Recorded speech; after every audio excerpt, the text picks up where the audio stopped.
يوم جديد وفلوج جديد. بس النهارده انا بادئ فلوج متاخر جدا. بص الساعه معايا كام دلوقتي؟ الساعه 7 بالليل. هتقولي ليه يا سامي انت المره دي بادئ الفلوج بتاعك متاخر؟ اقول لك ببساطه عشان احنا من ساعه ما صحينا بجد كان شغل ما بيخلص، شغل كتير جدا جدا جدا، سواء تشيك انز على العملاء. باي ذا واي الفلوج ده بيتصور النهارده يوم الجمعه، فبالتالي انا بكون مخلي كل جمعه التشيك انز بتاعتي مع العملاء. يعني كل جمعه بنتكلم مع كل عميل ايا كان هو في باكج ايه، اشوف وزنه، صوره، التطور بتاعه، يقول لي فويس نوت فيدباك عايز اغير ايه على البروجرام، اقول له هنعمل ايه الفتره الجايه، نغير. انت فاهم يعني، بتقعد احكي كتير. فطبعا من الصبح من بعد الصلاه من الساعه 2 ل 7 قاعد شغال على التشيك انز، برد على العملاء، بظبط لهم البلانز، وكمان حطيت لسه بوست جديد على انستجرام، فشويه شغل كده ايه في اللذيذ منه. فدلوقتي بقى خلاص فوقنا واليوم بقى بتاعنا، فعايزين بقى نعمل اهم فقره في اليوم، وهي ايه يا باشا؟ هو النهارده عندنا حاجتين مهمين هنعملهم. اول حاجه طبعا من غير اي نقاش التمرين، هناخد النهارده تمرين رجل. هتبقى بص سفله وقله ادب. ده رقم واحد. رقم اتنين، بعد التمرينه في حد صديق عزيز عليا جدا جدا جدا هنقابله، والصديق ده كان معايا في شغلي اللي فات اللي انا سبت الشغل فيه. والصديق ده عمل معايا تحول، مش هحرقه لك دلوقتي، هوريه لك في اخر الفيديو لما اقابله، البيفور والافتر بتاعه. وبجد انبسطت جدا جدا جدا من حاجه زي كده، ان انا يعني وانا كنت شغال موظف في مكان ما، كان في شخص شافني وانا بجيب معايا اكل معايا، قعد يسالني تعمل ايه، طب اكل ايه، طب ما تمرني، طب لحد ما مرنته، لحد ما عملت ترانسفورميشن قويه، وانا مش هحلقها لك عشان تكمل معايا الفلوج للاخر. فتعالى كده اوري لك الايه. الناس قعدت تقول لي، او انت قعدت تقول لي، مش الناس يعني، ابدا الفلوج بتاعك وانت في الاوضه وانت في السرير. اهو يا عم في الاوضه وفي السرير، بص من غير اي منتجه ورو حاجه، فل الفل. فده معانا طبعا. كنت قاعد بشوف الفورم ده، الفورم اللي انا ببعته للعملاء بتاعتي. عندك هنا الريسبونسز الجديده، الحمد لله عملاء جديده جم. فبقى بسأله طبعا على كل الأسئلة اللي محتاج أعرفها عنه بالتفاصيل عشان أعرف أعمل له دايت مخصص ليه، يعرف إن هو يوصل للهدف بتاعه. حتى بص بسأله يومه بيكون عامل ازاي، سواء هو شخص بيشتغل كموظف او شخص في الجامعة او في المدرسة او شخص في مدرسة وبيشتغل، فاهم؟ وهنا مثلا بقى سؤال بحبه جدا، اللي هو بسأله يومه عامل ازاي. بصحى الساعة مثلا 7، بشغل لحد الساعة 5، بروح الجيم الساعة 7، بيحكي لي فاهم كل حاجة. فبالتالي انا بعرف اعمل له نظام كامل متكامل يكون ماشي مع روتين يومه وظروف حياته، فيعرف يوصل للنتيجة اللي هو عايزها. وهنا طبعا بقى يعني حاجات، فاهم؟ اكل بيحبه مش بيحبه، عنده اصابات ولا لا، يتمرن كام يوم في الاسبوع، البادجت عامله ازاي، فاهم؟ والى اخره. يعني حاجه من الاخر ديتيلد. ودي الفكره نفسها، ان انا كشخص كنت شغال عادي وبعرف يعني كنت بشتغل شغلانتين جنب بعض. شغل الاساسي اللي هو من 9 ل 5، مع شغل الكوتشنج، مع الاونلاين تريننج، مع ان انا صناعه المحتوى، مع ان انا اتمرن مع فانا خلاص بقى عندي النو هاو، او ازاي ان انا اعرف ابني لحد سيستم يكون كامل متكامل ماشي مع روتين يومه وظروف حياته، سواء بقى هو شخص. يعني انا الحمد لله عندي عملاء، في ناس فيهم في الشرطة فبتسافر كتير، في ناس فيهم دكاترة، في واحد طيار، في ناس بتشتغل عادي في بنك، في ناس في الجامعة، في ناس في المدرسة. ففاهم، بحط نفسي مطرح الشخص نفسه، ومع كل بقى الانفورميشن جاذرنج اللي بيديهاني دي بعرف اخصص له حاجه يعرف يمشي عليها، يكون فليكسيبل هيلثي لايف ستايل. مش هقعد ارغي كتير الصراحه، أنا فهمت خلاص الفكره. فالنهارده الصراحه مش عايز اخد البري، عايز اخد القهوه، عايز اشرب كوبايه قهوه كده حلوه. فنروح كده نعمل القهوه، ولا اقول لك هاخدك معايا واحنا جايين نعمل القهوه، واقول لك برضو بشرب قهوه ايه. انا الصراحه بحب اشرب قهوه ابو عوف بن وسط محوج. فاحنا النهارده عشان هنلعب تمرين رجل، وكمان ممكن نلعب معاها بطن في الاخر، فهنحط ايه يا باشا بقى؟ 2 يبقى قهوه، فاهم؟ مكثفه المكثفه. هتقولي ليه انت النهارده طب في يوم رجل ويوم طول زي ده مش هتاخد بري ورك اوت؟ اقول لك عادي، او انا مش بحب اخد البري كل يوم، باخد البري بس في الايام اللي انا فعلا احس ان انا محتاجه فيها او تعبان فيها. فانا النهارده حاسس ان انا لا عادي، قاعد في البيت طول اليوم، رضيت بس على العملاء، عملت شغلي، ما نزلتش من البيت غير ان انا صليت. فاللي هو الموضوع سهل، مش محتاج ان انا ايه يعني اخد بري ورك اوت. عايز اشرب قهوه برضو تكيف المزاج، وبشربها ساده باي ذا واي يعني.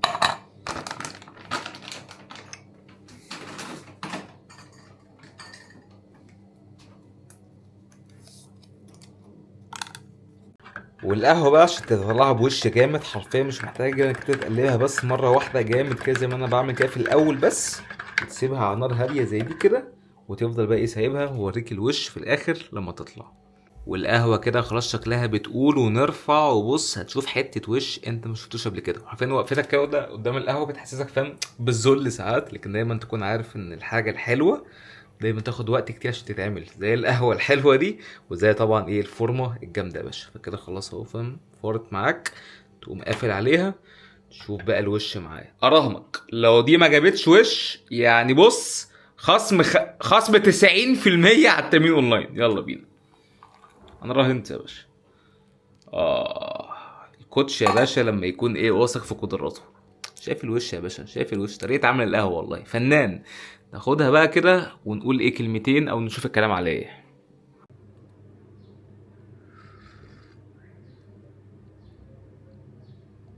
روقان، اقسم بالله روقان ومزيكا.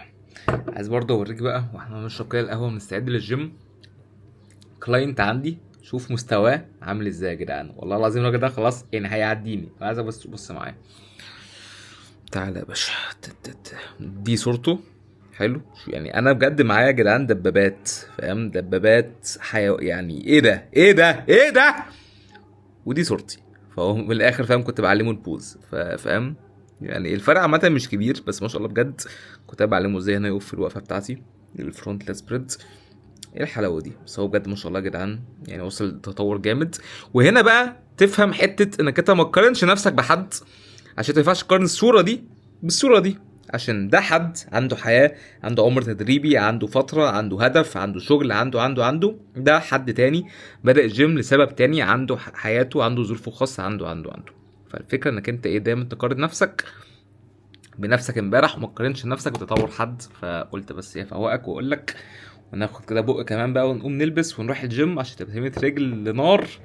والصراحة أنا بحاول أستعد لها فاهم نفسيا من دلوقتي، بس تمرينة حلوة وتعجبكم. وكمان ممكن نرد على شوية أسئلة وإحنا في التمرين زي ما أنت قلت لي في تعليقات الفلوج اللي قبله. قلت لي إنك أنت عايزني وأنا بتمرن أرد على شوية أسئلة، فنعمل كده. وكمان لو في ضيف معين عايزين إن أنا أجيبه ويتمرن معايا ويرد على أسئلتك، اكتب لي برضه في الكومنتس مين هو الضيف ده. بس جيب لي حد أعرف أجيبه، ما تجيبليش حد فاهم البيج رامي السيبم فاهم يعني. جيب لي حد إيه في المجال كده مننا ونجيبه. يلا بينا. لسه اهو حرفيا نازلين ومتحركين على الجيم دلوقتي. وانا الصراحه بحب دايما يوم الرجل يا جدعان ان انا البس اوفر سايز.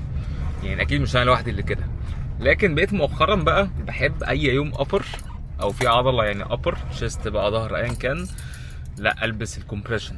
بما ان انا بدات خلاص ان انا انشف، فاللي هو بقى فيه تفاصيل باينه، فيه عروق فاهم. عكس لو انت بتبلق بتحس انك انت فاهم مش عايز تبص على الخلقه اللي قدامك في المرايه، عشان مشكله البلق بتحس انك انت قاعد عمال تزيد. بس المشكله ان كل الديفينيشن اللي في العضله نفسها او المسل ديفينيشن بيتغطى بالدهون، فبيكون شكلك وحش. وهو ده السبب اللي حرفيا بيخلي الناس ان هي ما تكملش في البلق، او بيخلي الناس ان هي تفضل طول حياتها تقعد تشرد او فاهم ايه يا عم الدخله دي عربيه تتخبط ولا ايه. فلو بيخلي الناس فاهم بقول لك تفضل تشرد طول حياتها او بتخاف من البلق، فبالتالي مستوى عمره ما يتطور. ليه؟ عشان هو خلاص قابل جسمه بشكل معين ومش قادر ان هو يقبل جسمه ان هو يكون زايد شويه دهون او عنده شويه بطن او ودي طبعا اكتر حاجه اي جيماوي بيقع فيها، او اي حد جديد لسه بيكون داخل الجيم بيقع فيها، ان هو بيروح الجيم عشان هدفه ايه؟ ان انا عايز يبقى عندي 6 باكس وعروق وفورمه كريستيانو رونالدو فاهم. وهو يكون داخل الجيم اصلا رفيع، فيقعد ينشف وهو رفيع ما يكونش بنى العضلات.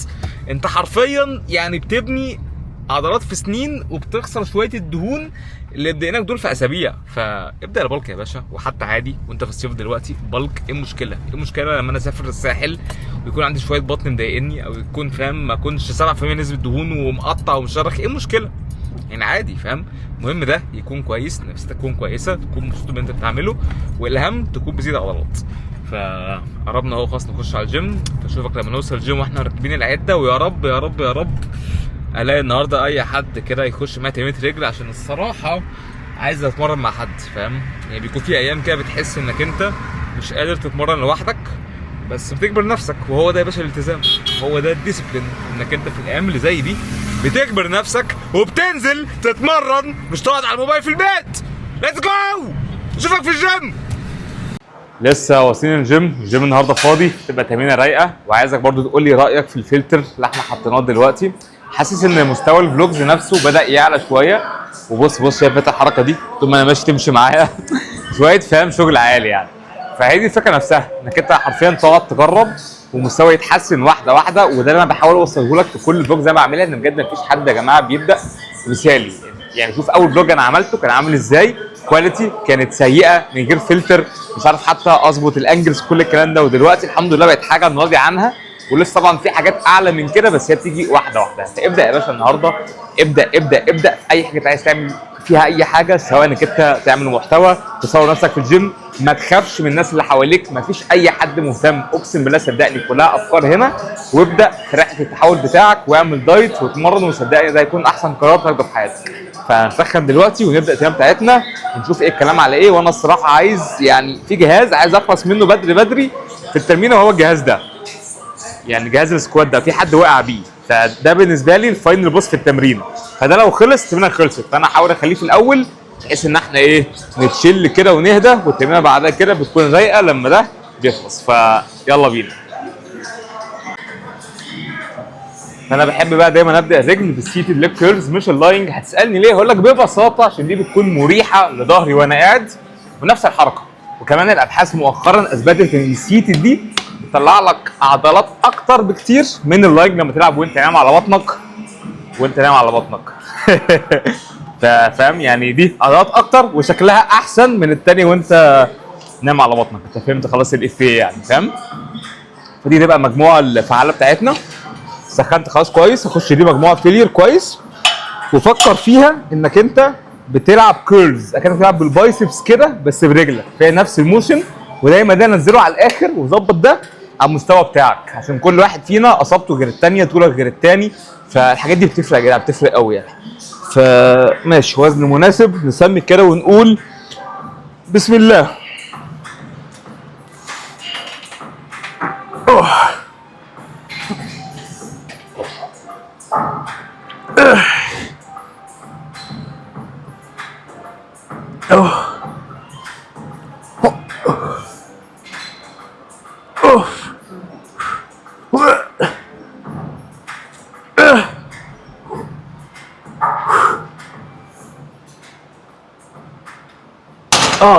سبع عدات حلوين قوي. ده صراحه فورم انا احبه، ولو خدت بالك وانا في العده وانا بطلع لفوق بطلع بالراحه، فبالتالي ببقى ايه كنترولد بالوزن. دي مجموعه حلوه، فنخش واحده كمان زيها وانا نخش على الجهاز اللعين بتاع السكواتس. ده بالنسبه لي لو خلص خلاص تمام، خلص ده كله دلع وهتلاقيني ايه مبسوط معاك والدنيا حلوه ولذيذه. وبجد يا جدعان انا عمري بفهم الناس اللي ما بتلعبش رجل. الرجل هيبقى يوم ممتع لو انت حبيته، الموضوع كله هنا. وغير كده والله هو بيبني لك مايند سيت قويه، اللي هو انت داخل تنتحر في الجيم تدمر نفسك. تلعب رجل يا باشا، العب رجل كده وما تكسفناش. نسخن بقى ونخش على السكواتس ونشوف الكلام على ايه يا رب.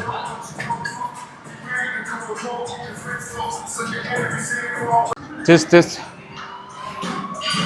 في السكواتس بقى بالذات بحب الاول اسخن مجموعتين، بعدها اخش في الوركينج سيت بتاعتي.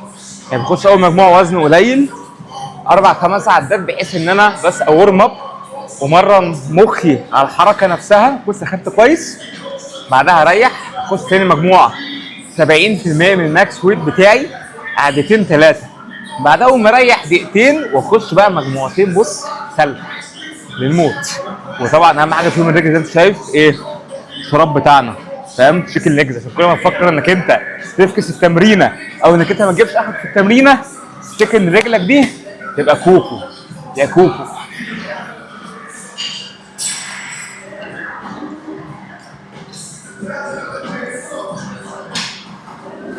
تسخين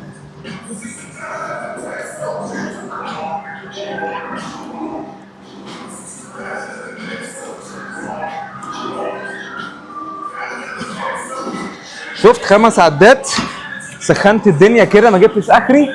نلود بقى البليتس واشوفك في المجموعه الفعاله ونجيب حد يسبوتنا عشان نجيب اخرنا.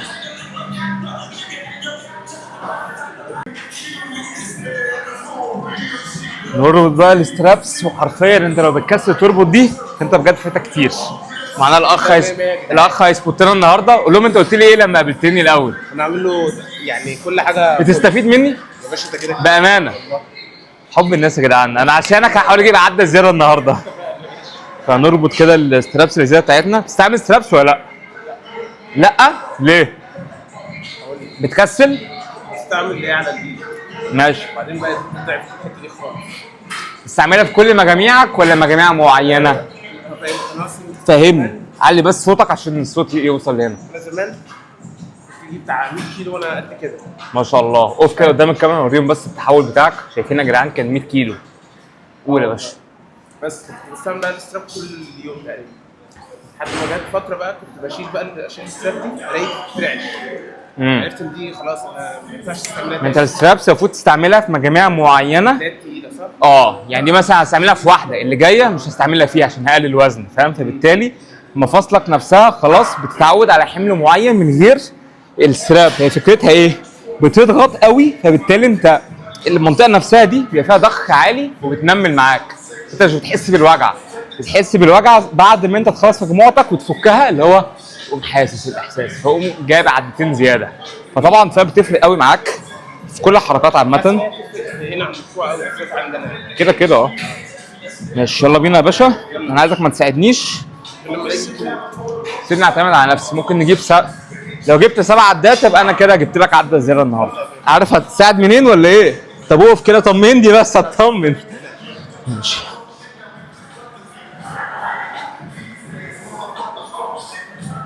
اوحش ذكريات حياتك تيجي لك دلوقتي. يا عم ثبتك يلا حد سابني يا عم. ماشي.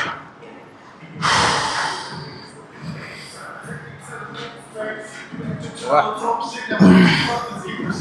اثنين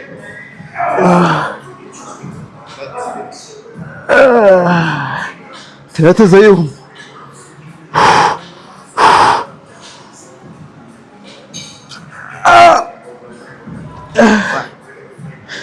أخيرا ده يوم وحش أوي.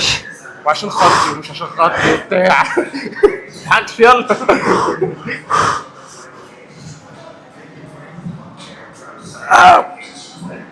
يلا واحدة عشان خاطري انا بقى. يلا بس ما رضيتش اكسفك، بس كانت مجموعة حلوة. معلش يا باشا هنخفف. حبيبي يا عم.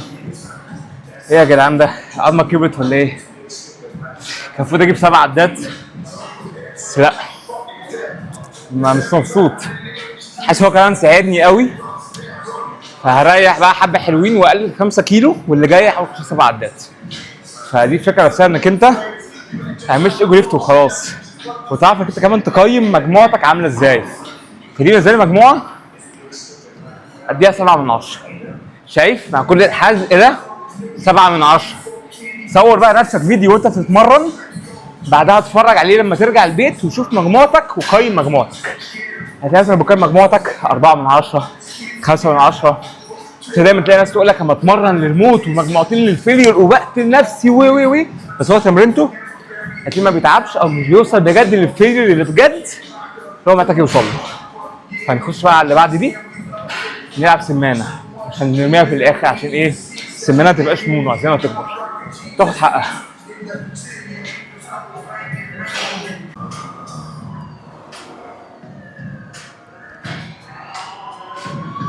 نخش بقى بعدها على السمانه. وارجوك لو انت هتقعد تقول ليه سمانتي ما بتكبرش، ليه سمانتي نونو، ليه سمانتي مش عارف ايه، ما تسيبهاش في اخر التمرين. دلوقتي هعرف العب بوزن على السمانه اعلى من لما اركنها في اخر التمرين وكل لعبت 5 حركات واجي العب سمانه هكروتها.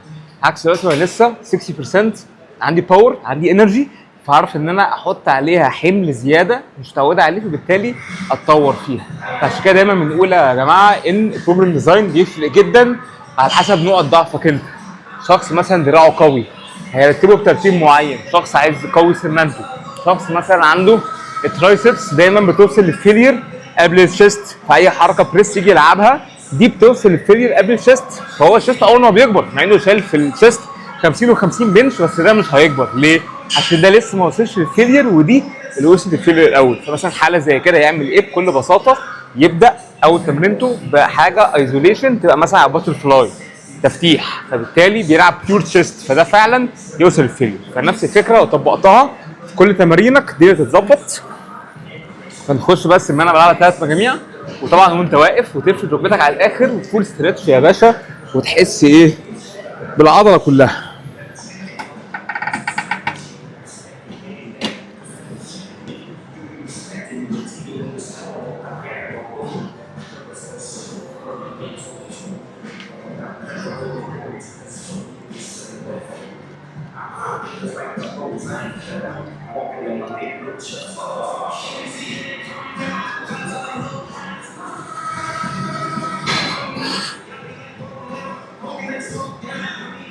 ايه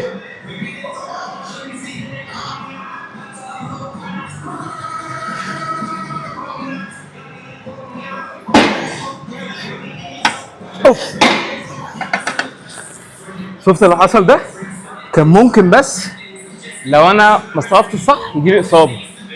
يعني بعد ما وصلت للفيلير هنا انا جيت اشب عشان ارجع الوزن، ودوست هنا ما كانش لسه ايه جه عند السيفتي، فاضطريت غصب عني وانا بشب اقوم مدخل رجلي جوه واعمل كده، فحسيت بوجع. بس حاجه زي كده اتعلم منها، فحل اسهل اجيب حد يقف جنبي، فبالتالي لما اجي افلير يقوم هو رافع لي الوزن. سيفتي يا باشا ماتت.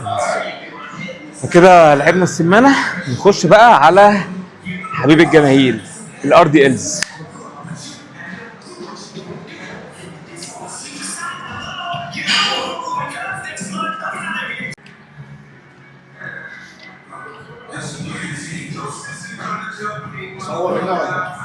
عدي يا باشا براحتك. لا لسه هخش المجموعه لسه، بس عدي عادي وانا اخش بعدين. طب خش عادي، لا هصور لما نخلص. تمام. نخش بقى الار دي الز. طبعا مش هديلك يا باشا معاك، انا عندي فور ارمز ضعيفه ونونو، بس خليني اشيل 10 كيلو زياده عشان احسن الهامسترنجز والجلوتس عندي، مفيش فيها مشاكل. فنفس كده عميق. التمرين ده حرفيا بيكون اكتر تمرين فحولي وفيه تستوستيرون، عشان كانك انت بتشيل عربيه من على الارض، فاهم؟ فليتس جو يا باشا، وركز في الفورم والتكنيك. ماشي.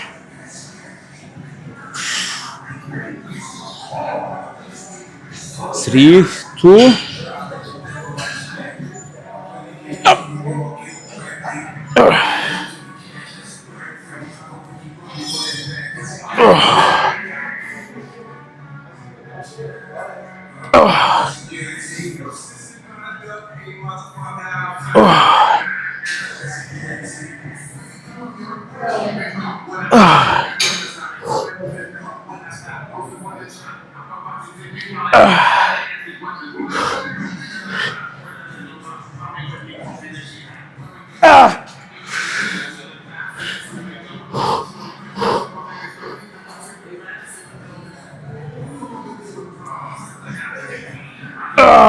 ايزي. دي الصراحه مجموعه انا اديها 10 من 10. شفت الفورم عامل ازاي، وريست بوزز تثبت فوق، جلوتس، هامسترنجز، من الاخر تمرين بجد ما ينفعش كده ما تلعبوش. وانا صراحه بحب دايما العبه بالدمبل مش بالبار، عشان بالدمبل نفسه بيقلل لك الوجع اللي بيكون على اللور باك عندك، وبالتالي كمان تعرف تنزل اكتر تحت عكس البار. هتخبط في حته معينه، ففي حته زياده تعملها ستريتش. وكمان لو انت عايز تزود الستريتش وصعب التمرين، منهج تجيب ستيب تقف عليه كده وتنزل، فبالتالي ايه جبت ستريتش اعلى. تيبس اند تريكس يا باشا، تيك نوتس. بعد دي ممكن نخش ليج اكستنشنز او ادابترز اللي فاضلين يعني، بس عشان جدولنا النهارده هنلعب ليج اكستنشنز ونقفل بالادابترز. يلا بينا. تعالوا كده واحنا نريح بقى نرد على شويه اسئله. ففي سؤال معانا بيقول ايه احلى مكملات سامي بيحبها؟ ده سؤال صعب، لكن انا هختار مكملات عامه مش هرتبهم، يعني هقول لك اكتر 3 مكملات: بري ورك اوت، كرياتين، اوميجا 3. ما حطيتش واي بروتين فيهم عشان هي حاجه مش اساسيه. لو انت شخص زي حالاتي مفجوع بتعرف انت تاكل تكمل اكلك، مش محتاج تجيب واي بروتين. لكن انا بالنسبه لي واي بروتين بشوفه حل بيكون حلو معايا انا او مع حتى ناس بمرنها ككلاينتس، ان هو بيكون دايما عايز حاجه مسكره، بيكون عايز ان هو مثلا يعمل ريسبيز، يعمل مثلا كب كيكس، يعمل براونيز، يعمل ايس كريم، كل الكلام ده. فالواي بروتين بيدي لك تكشر حلوه وبيدي لك الطعم وانت تعمل الريسبي، فبالتالي مثلا تحب الشوفان لو انت شخص بتكره الشوفان، فالدلع ده من الاخر يعني. سؤال تاني، الطبيعي يكسب ولا لا؟ يكسب كده كده يا باشا من غير تفكير، لكن هنا اقول لك طبيعي يكسب صحته.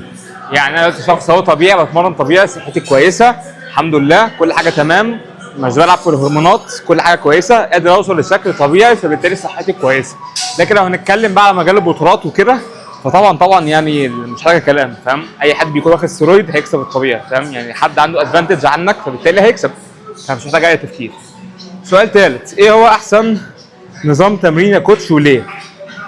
احسن نظام تمرين هو حرفيا نظام التمرين اللي بيكون مناسب مع مستواك ومع روتين يومك ومع ظروف حياتك. يعني انا مثلا ما اقدرش ان انا اجبر حد ان هو ينزل الجيم 5 ايام في الاسبوع بنظام اب واللور عشان ده هيكون احسن نظام ليه، لكن هو مش هيعرف ينزل ال5 ايام بسبب مثلا ظروف شغله، ظروف دراسته، بيسافر، كل الكلام ده. فده رقم واحد.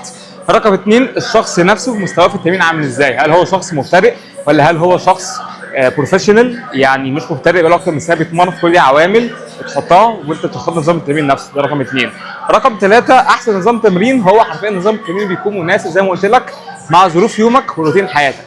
فلو انت شخص يومك مشغول سواء في الجامعه بتشتغل كل الكلام ده، لو رحت الجيم 3 ايام فهعمل لك نظام تمرين يكون مناسب معاك على ال3 ايام دول، تهيت عضلاتك مرتين في الاسبوع، يعني برايورتايز او نكس على العضلات الضعيفه اللي عندك، مع طبعا دايت يكون مناسب ليك، فبالتالي انك انت تخس مثلا وتبني عضلات في نفس الوقت، تعمل بودي كومبوزيشن، او انك انت تخس، او انك انت تلين بلك، فاهم؟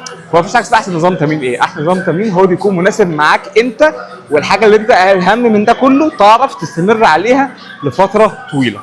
فكده جاوبنا على 3 اسئله. انا لعبت الادكتورز خلاص بس ما صورتهاش، لعبت الادكتورز بس صورتها ودلت الفيديو عشان في حد كان طالع معايا في الفيديو وانا بلعب ادكتورز، بعدها استاذني ان انا ادلت الفيديو عشان هو مش عايز يظهر في الفيديو ده، فانا بكل احترام طبعا عادي، مش اي مشكله، حقك يا باشا، دلت الفيديو، وده حاجه طبيعيه جدا جدا بتحصل في الجيمات، ودايما تكون عارف ان الجيم بيكون مكان للتمرين، فبالتالي لو في حد عدى جنبك وانت بتصور او حد بوظ لك الفيديو بتاعك او حصل اي حاجه شبه كده فعادي، انا دلت الفيديو مش متضايق، عشان في الاخر هنيجي الجيم هنا عشان نتمرن مش بنصور. التصوير ده حاجه بنعملها جانبيه ان احنا نفيد الناس وندي فاليو.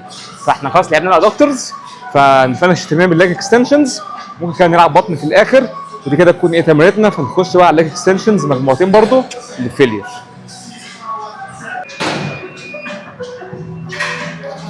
فننهي بقى تمرينتنا بالليج اكستنشنز.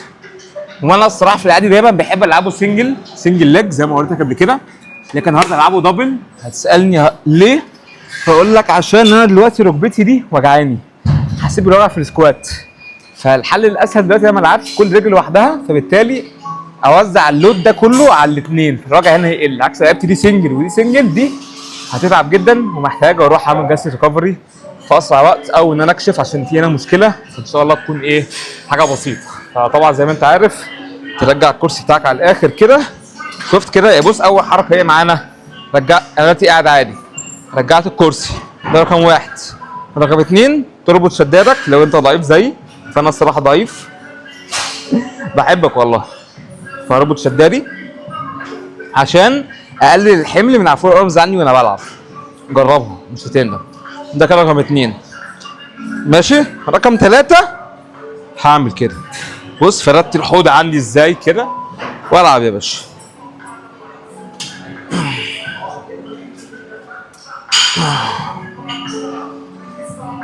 في وجع في الركبه،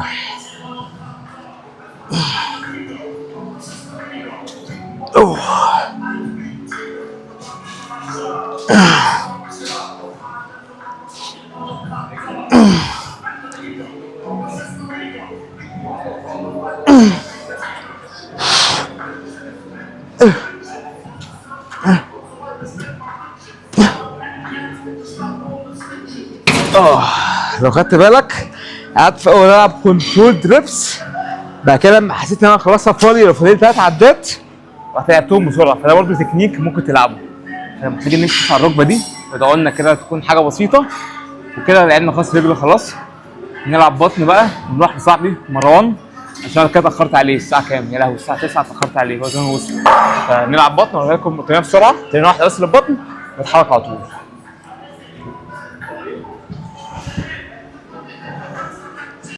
طب يا شباب احنا نزلنا وطبعا متأخرين كالعادة، ومروان وصل خلاص المكان، وانا لسه حرفيا قدامي ربع ساعة كاملين. بس عادي عادي يا باشا، الصحاب دايما ايه بتحب بعض فتستحمل بعض في حاجات زي كده. وعايز بقول لك برضو مروان ده مش صاحب عادي، مروان ده يعني شخص اتعرفت عليه واحنا كنا في الشغل نشتغل مع بعض، وبدات ان هو اثر عليه بطريقه ايجابيه في حياته. يشوفني مثلا وانا باكل الفطار بتاعي جايب معايا مثلا وجبه شوفان كل يوم، وهو مثلا بيطلب اكل من بره، بعدين يسالني ليه بتعمل كده، اقول له عشان عايز اخس فباكل كذا، فده فيه كام بروتين كام كذا كام كذا. ايه ده طب انت بتعملها ازاي؟ يقوم قايل له. اليوم اللي بعده يجيب معاه نفس الوجبه يكون عاملها، بعدها بدا ينزل جيم، اتمرن ازاي، اعمل كذا وكذا، خد البروجرام ده امشي عليه كذا كذا، لحد ما الحمد لله يعني اشترك معايا وهو كان شغال معايا في نفس الشغل. يعني انت بالتالي فاهم، يعني جبت شغل وانا في الشغل، فاهم، شغلت الشغل زي ما بيقولوا، وعمل تحول جامد جدا جدا. هحط لك الصور بتاعته هنا، يتحول من الشخص ده فاهم للشخص ده الحمد لله. يعني كان جسمه سكيني فات ودهنا من الاخر، يعني هو فورمة موظفين انت فاهم، بقى الشخص التاني ده. ومش بس كده، بعد ما خلصنا مع بعض بدأ خلاص ده بقى اللايف ستايل بتاعه. بدأ يلعب بقى ماراثونز، بدأ يلعب سباحة، يخش بطولات، يكسب ميداليات. فده بالنسبة لي بجد النجاح الحقيقي. لو انت شخص انا حطيته بس على الطريق اللي هو عايزه، بعدها هو خلاص بقى فاهم داس في الموضوع، حب الموضوع فاهم، وبقى شخص رياضي ومعاه ميداليات وانا معيش ميداليات. انت متخيل؟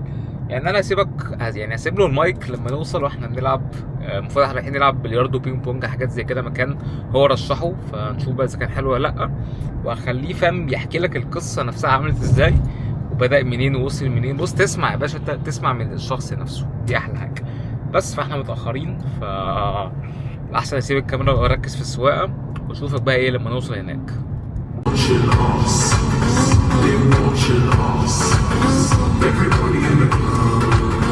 All eyes on us. All eyes on us. All eyes on us. I'm a scream and shout. ايه بتنور لي يعني ولا ايه؟ I shout loud enough. They say oh. طب هسبقك بقى تعالى لي. They say oh we are. I'm a scream and shout and let it all out. I scream and shout and let it out. I say oh yeah. ينور لي. يلا يا عم اسيبك بقى.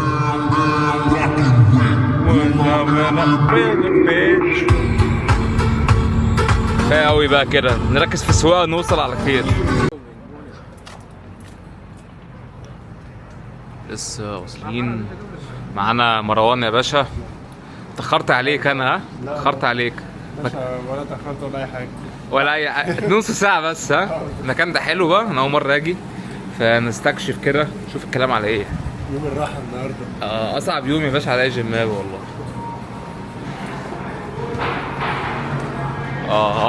ده بيقول ده.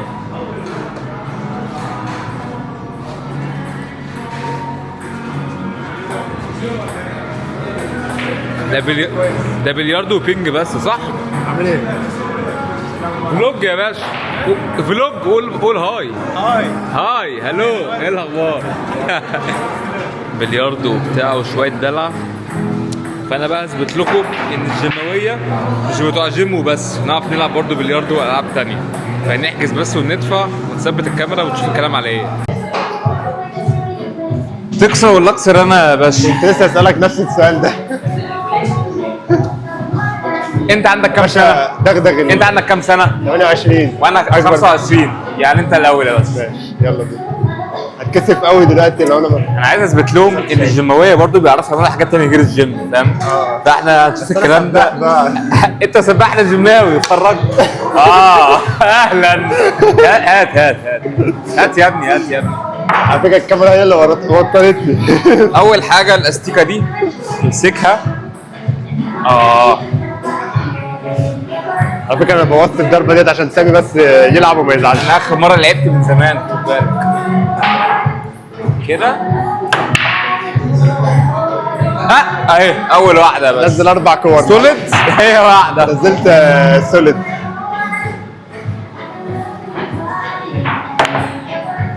حلو. فانا بقى كنت بقول لهم قبل ما اجي انك انت كنت معايا في شغلي القديم، انك انت كنت بتشوفني دايما بجيب معايا وجبه الشوفان بتاعتي، وقعدت بقى تسالني جواها ايه مكونات ايه، فانا عايزك فاهم كلنا كده قصه سريعه. كلنا كده نسالك انت كنت بتجيب ايه؟ كنت منتظم على الاكل دايما، احنا كلنا كنا بناكل من بره. كنت قاعد تجيبوا انتوا بطاطس وفول لحد ما انت دلتني على الاكل الصح يعني، وقلت لي ان انا اجيب اكل من البيت يعني، وظبطت لي حياتي يعني من الاخر. بامانه يعني انا عايز اقول لهم تفاصيل اكتر يا باشا. هو ايه ده؟ هو انا فين؟ ايه ده؟ طب انت حبستني كده اعمل ايه يعني؟ بس انت بتلعب على السوليدز. فاكر مكونات الوجبه كانت ايه؟ بتاعت الشوفان. يلا فاول بقى.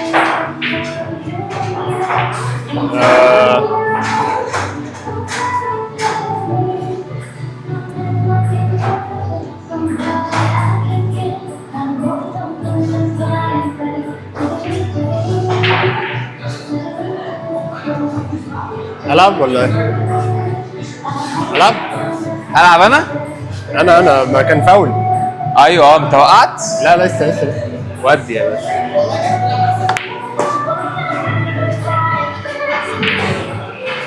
انا العودة اهي بقى.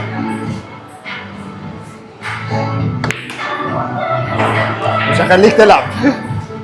انت مودي جامد ها؟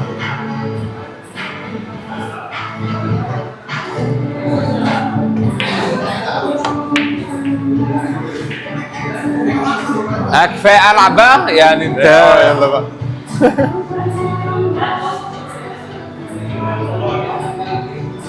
لا ده فوق. لا يا عم ماشي. انا مديك كسره حلوه.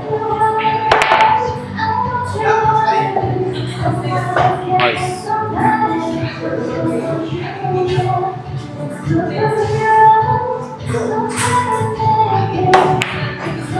بص الكاميرا قاعده ماشيه ورايا ازاي؟ انت عملتها على وشي. بص انا مش شايف.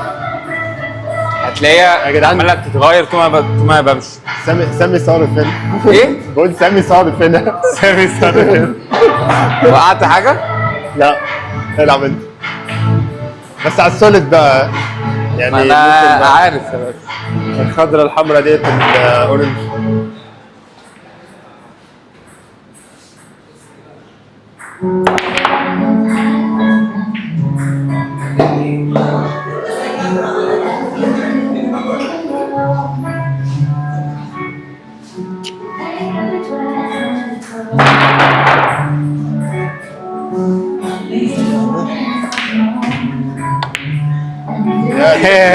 كده قريبه قوي.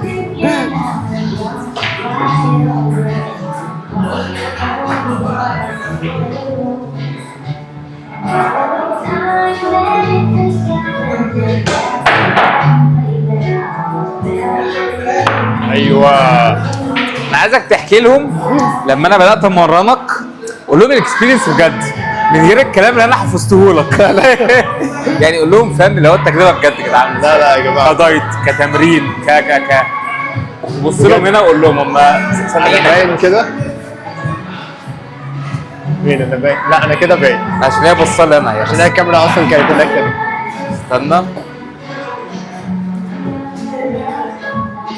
هي كانت ماشي. انا لسه هلعب. قول لهم يا باشا.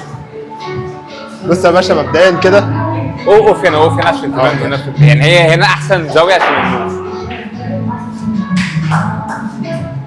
انا عايزك تديهم ريفيو عن التمرين معايا عامل ازاي بمنتهى الامانه من غير الكلام اللي انا حفظته لك قبل ما نيجي. ماشي؟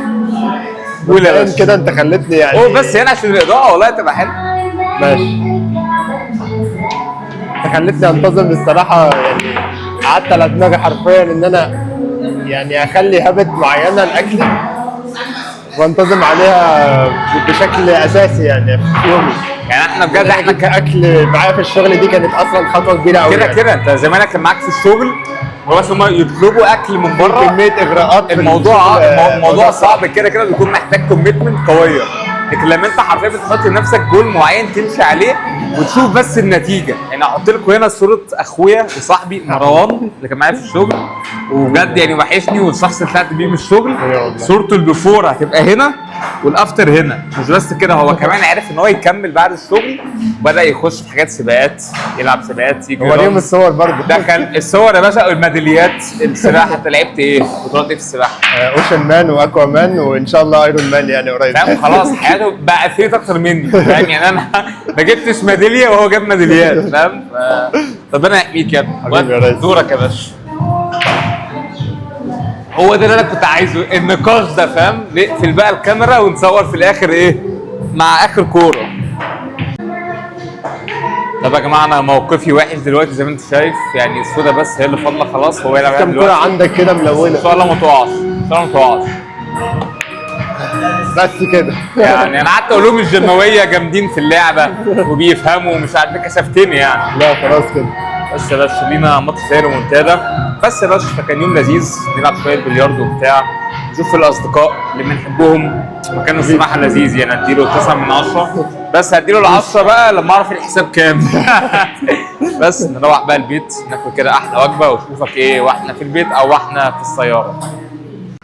لسه واصلين تكه. حرفيا عندك اختيارين، فاهم؟ يعني في تكه وبيتزا هات، اللي هو ايه، انت اختيار صحي واختيار غير صحي. فانت بقى اللي عليك بكل بساطه انك انت هتختار يا باشا الحاجه الصحيه. فاحنا هنا هنحاول نقلل الخسائر على قد ما نقدر، فهنخش ناكل من تكه واوريك الاوردر بتاعي هنطلب ايه وحبشتكناته بقى. وانا الصراحه جعان جدا جدا جدا، وانا بقى مش هاكل في المطعم نفسه، عايز ارجع اكل في البيت. فلو انت بتشوف الفلوجز هتكون عارف ليه عايز اعمل كده، عشان بحب دايما وانا باكل اتفرج على حد بياكل معايا. كان اقعد في المطعم اكل لوحدي، المطعم فاضي زي ما انت شايف، حزين مفيش اي حد، تبقى ايه، قصه حزينه جدا جدا. ان شاء الله يعملوا لنا الاكل بتاعنا بسرعه، عشان ايه، مستعجلين. شكل اصلا مفيش حد. السلام عليكم.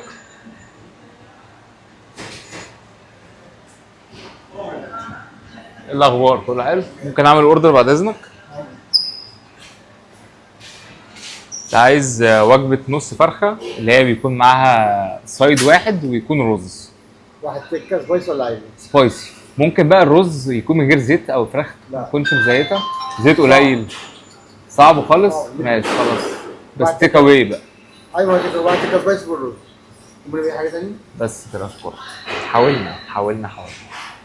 ممكن فيزا؟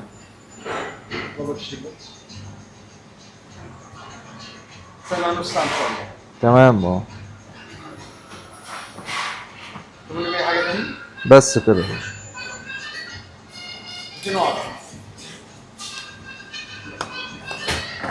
حد الكريم في جوه كام اوردر؟ ما اعرفش، شوف لو بتوع تحملهم على اليمين.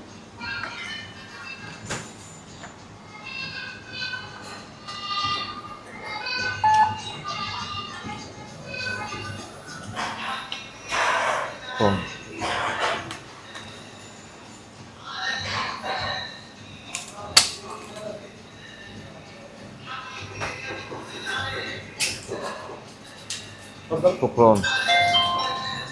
طب يا جماعه زي ما انت شفت اهو، حاولنا ان احنا نطلب الفراخ نفسها تكون من غير زيت والرز. بس انت سمعت، فلا تتعلموا من حاجه زي كده ان حرفيا الاكل بتاع بره، او دايما مثلا يكون معايا عميل انا بمرنه على سبيل المثال، فهو انا اكون عامل له مثلا دايت، فقال له مثلا ياكل كميه فراخ معينه، نص فرخه ايا كان، فهو ما بيركزش في طريقه الطبخ، فبالتالي يقوم رايح يعني يجيب الاكل بقى دايما من بره. وبالذات ايه، منين بقى، بس اظبط الكاميرا، من محلات السوري، فاهم؟ يجيب بقى اكل بقى سوري ومش عارف ايه، اللي هو ابو عمار مش عارف ايه وبتاع، ويجيب نص فرخه ورز. الوجبه دي احب اصدمك بيكون فيها حوالي 1200 1300 سعره. يعني انت لو زودت 200 سعره كمان اكنك اكلت، فاهم، برجر خلاص، فاهم؟ عشان تكون يا باشا متغرقه زيت. فدي الفكره نفسها. فانت دايما لازم تركز في طريقه الطبخ بتاعت الاكل بتاعك رقم واحد.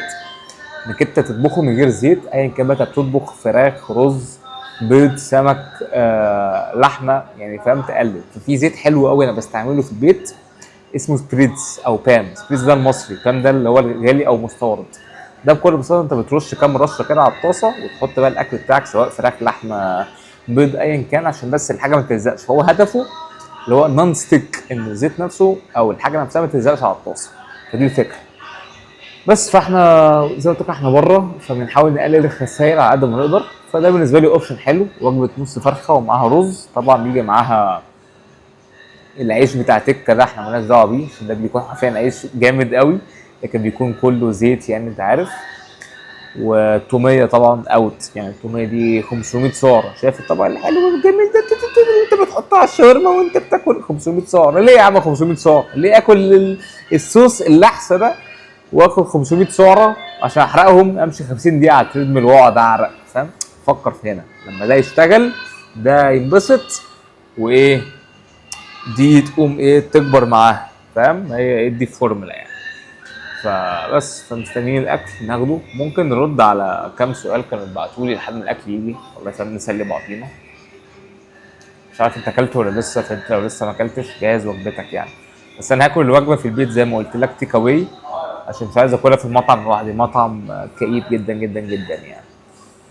فكنت عايز برضه حوار اتكلم فيه يا جماعه، موضوع البيبتايدز. دلوقتي بجد انت بقيت تفتح السوشيال ميديا وتشوف الناس كلها بتتكلم في البيبتايدز، والموضوع بقى منتشر، والناس بتاكل في البيبتايدز بطريقه يعني رهيبه. بيبتايدز هتلاقي الناس بدات تقتنع ان بجد الموضوع البيبتايدز ان هي حاجه طبيعيه وان هي حاجه عاديه، عشان هي براند شيند، او يعني امينو اسيدز بتكون سيجنال بتخش الجسم في منطقه معينه تعمل حاجه معينه. مفيش حاجه اسمها كده يعني. فكر فيها كده، انت اي حاجه بيدي لك ادفانتج او اي حاجه بتيجي بالساهل او بيكون شورت كات او طريق مختصر بمعنى اخر، فدي حاجه هيكون ليها للاسف ضرر عليك، لو مش دلوقتي هيكون قدام او بعده. والبيبتايدز برضه نفس الكلام، ما عليهاش ابحاث كتير، فانت تجيب حاجه لسه حتى مش اف دي ابروفد، ما عليهاش ابحاث كتير، ما تعرفش الضرر هيكون عامل ازاي. ولما توقف البيبتايدز او توقف المنشطات او الهرمون او ايا كان انت هتستعمل ايه كمحسن اداء عشان يديك ادفانتج او بوش، هترجع زي ما انت. وصدقني انا اعرف ناس بتاخد ستيرويدز وضريبه يعني، فاهم؟ ادمان، موضوع ادمان. فكر فيها كده، انت دلوقتي دخلت الجيم مره وانت واخد محسنات اداء، فشايل اوزان عاليه جدا، حاسس ببامب قوي، شايف عضلات في المرايه انت مش شايفها قبل كده، شايف مستوى من الاخر مفرتك خطير. بعدها تقوم موقف كل الكلام ده وتخش الجيم تلعب عادي جدا طبيعي بعد ما انت اتعودت على حاجه معينه، عمرك ما هتعرف تكمل. بيجي لهم حرفيا اكتئاب، يا اما بيكونوا مدمنين، والادمان عامه انواع كتير، فهو مدمن ان مش عارف يوقف الحاجه دي، فهو خلاص اتعود على الاحساس والايفكت والدوبامين بتاعها، او ان هو من الاخر زي ما بقول لك كده يعني ما يعرفش لما يجي يوقفها يجي له اكتئاب ان هو وقفها. فاهم؟ فبلاش السكه دي بجد. انت يعني انت كشخص دلوقتي بتشوف الفلوج ده لحد دلوقتي لحد المينت دي، فانت شخص انا اتوقع يعني من خبرتي المتواضعه انك انت شخص عايز بس توصل لجسم حلو، عايز تخس، عايز تزيد، عايز من الاخر شكلك شيك على اللبس، عايزك تعمل فورمه صيف، عايز انك انت لما تيجي تقلع التيشيرت بتاعتك وانت على البحر او انت خارج مع صحابك تحس انك انت لا يعني عندك ثقه في نفسك، تكون مبسوط. فاهم؟ بس دي حرفيا احلام اي حد في الشانل هنا، او احلام اي حد فينا عامه يا جدعان. فاهم؟ كحلم اي راجل. فاهم؟ انت مش عايز انك انت يبقى عندك عروق في رجلك، تبقى المؤخره عندك مقطعه، تبقى مش عارف ايه، تبقى كبير قوي، تبقى فاهم يعني. ده حلو وجميل وكل حاجه، بس ده بيكون ليه ناسه. يعني لو انت شخص هي دي حياتك خلاص كمال اجسام، يعني لو بيورلي انت كمال اجسام، ده حياتك، ده اكل عيشك، ده اللي انت بتجيب بيه المام عشان تاكل وتشرب، خلاص يا باشا لازم تعمل كده. فاهم؟ لكن انت دي مش حياتك، انت شخص عادي، شخص جميل وكل حاجه بيسعى في الحياه، بتدرس سواء انت في المدرسه او في الجامعه او حتى بتشتغل في شغلك الجميل المتواضع. فاهم؟ خليك تفكر تاخد ستيرويدز، تدخل نفسك في سكه انت ما تعرفش اولها من اخرها، والسكه كلها مخاطر، مصاريف، تشغيل دماغ، وجع دماغ. انت تقعد حرفيا يعني انت شخص ما بتفوتش قبل كده على دايت، ما بالك بقى لما تيجي تاخد ستيرويد او هرمون او ايا كان الموضوع يا جدعان بجد بيكون كبير جدا جدا. تقعد تعمل تحاليل باوقات معينه، تاخد الجرعات في اوقات معينه، حقن واعراض جانبيه على حبوب، على شعرك يقع، على مشاكل في الكلى، على مشاكل في القلب، على ليه يا ابني؟ ليه يا ابني كل ده؟ الموضوع والله مش مستاهل بجد. كميه شباب تقعد تشوفها دلوقتي عندهم 16 سنه و18 سنه، والله هو الشخص نفسه ما راحش الجيم بقاله 6 شهور ورا بعض وما شافش النتيجه اللي هو عايزها، عشان بيقعد يقارن نفسه بالسوشيال ميديا. يرجع البيت يفتح السوشيال ميديا يقعد يقلب، ده انت ازاي جامد قوي كده، انت ازاي خطير كده، اقوم راجع فاهم اخد الصوره عشان اكون زيه، فاهم حرفيا. والناس اللي في السن ده او في الفئه دي بجد مش بيكونوا واعيين ومش قادر يصبر. هو شاف حد خلاص بيعمل حاجه، ده اخد كذا، طب انا هاخدها زيه. واكبر بقى ناس اللي لازم يتحاسبوا في حاجه زي كده والله هم يا جدعان المدربين. مش كل المدربين طبعا، بس في ناس والله العظيم ما عندهمش ضمير. في مدربين يعني بيدي الشخص نفسه الماده او حتى كمان بيتاجر فيها.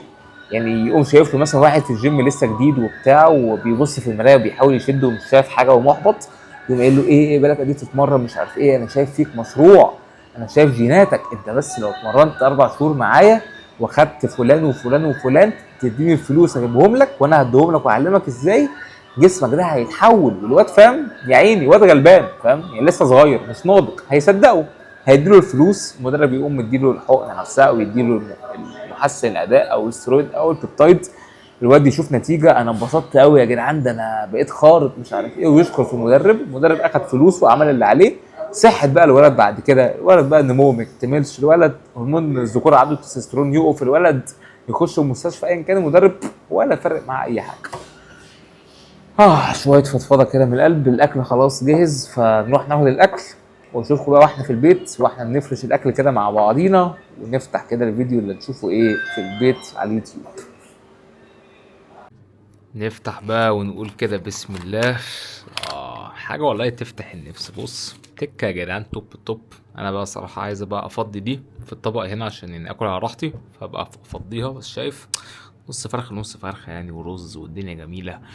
ومعانا بقى فيديو نشوفه واحنا بناكل للاخ منعش، بحبه جدا جدا جدا بجد يا جدعان. لما باجي اكل وانا بتفرج على فيديو لحد بياكل بحس بونس، فاهم؟ او اللي هو ببقى مبسوط ان في حد بياكل معايا زي ما انت اظن وانت بتشوف الفلوج بتاعي بتاكل مثلا وجبه، فهي نفس الفكره.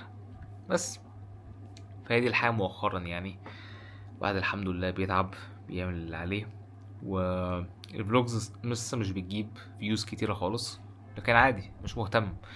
الحاجه اللي عجباني او اللي انا مهتم فيها ان انا حرفيا بدات اعمل حاجه جديده، بدات اتعلم حاجه جديده، بدات اتقن الموهبه ان انا اتكلم قدام الكاميرا، ان انا منتج، ان انا ارفع كواليتي الفيديوهات نفسها، ان انا كمان اسجل حياتي. فبالتالي فيديو زي ده مثلا هاجي كمان 2 سنين ان شاء الله لما اكون ناجح واكون حققت اللي نفسي فيه، اتفرج على الفيديو ده واقول يا سامي ده جايبها من تحت قوي بقى، فاهم؟ فهي دي الفكره نفسها، انك انت بتدوكيومنت حياتك على بلاتفورم، خلاص الحاجات دي محطوطه للابد، فانت تعرف ترجع لاي منطقه او اي مايلستون انت كنت فيها. فابدا يا باشا، ابدا النهارده، صور محتوى، اتمرن، خلي بالك من نفسك من صحتك، اعمل اي حاجه جديده بس ابدا، واخرج من الروتين والكومفورت زون اللي انت بتكون دايما فيها. وغلطه انا بجد بندم عليها قوي، لما انا كنت بحضر للبطوله بتاعتي كانت في 25 شهر 9، كنت صورت كذا فلوج، بعدها للاسف عطلت وما كملتش عشان ما كانش في اي وقت خالص. كنت ساعتها لسه بشتغل شغلانتين ومفيش وقت واصور، وكنت لوحدي والدنيا كانت بص. اكتر حاجه اللي رجع بيها الزمن بجد هعملها ساعتها كنت اصور البطوله كلها فلوجز واحطها حاجه انت عملتها خلاص مره تدوكيومنتها تحطها قدامك. بس الحمد لله يا باشا، محدش بيتعلم ببلاش. فده كان فلوج النهارده، اتمنى يكون عجبك. اكتب لي في الكومنتس رايك في الفلوج، لو عندك اي سؤال عايزني اجاوب عليه في الفلوج الجاي اكتبه لي برضه، او لو عندك اي افكار ندخلها في الفلوجز مستني رايك. وان شاء الله يكون عجبك واشوفك في الفلوج الجاي. سلام.